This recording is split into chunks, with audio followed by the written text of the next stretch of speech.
I just finished reading the article on modern band in the music classroom, and I thought it was really fascinating. You know, I've never been a huge fan of what the article defines as popular music. I mean, I was in choir and I was in jazz band, and you know, I did grade 9 wind ensemble and stuff like that.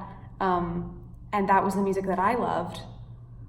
You know, I love jazz, and I'm really passionate about choral music, and so all of those things were great to me. But I also had a lot of friends who loved music and felt that they loved music, but they felt really alienated from our music program because we didn't have any kind of music that appealed to them.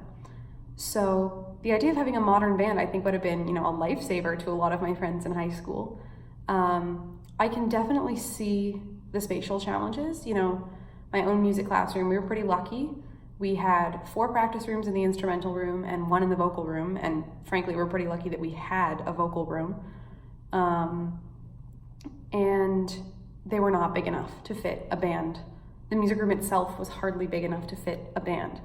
So you'd have to find out a way to work out that space, especially because I think that's true for a lot of music classrooms. You know, if there are practice rooms at all, there is not room for more than 3 people.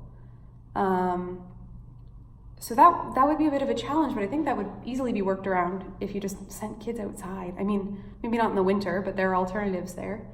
One of the things that I thought was really interesting was the idea of music as a second language.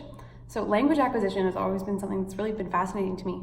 So it was nice to get into this and like get some ideas about how it happens and how music, I mean, I think a lot of the time we treat music as a second language. It has its own system of notation, and it has its own, you know, rhythms and its own style that's different from any other language on earth.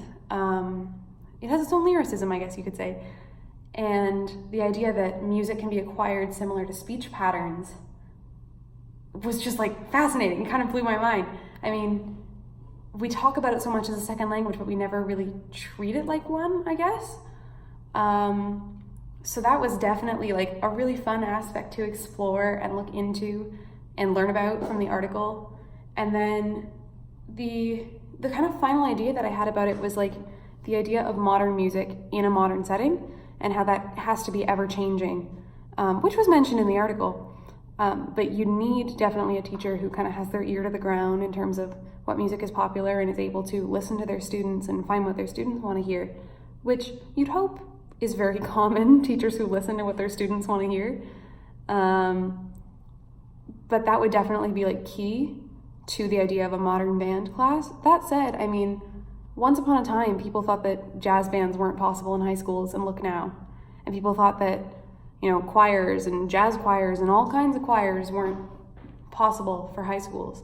And you see them going so far and being really successful. So I think modern band could totally do the same thing.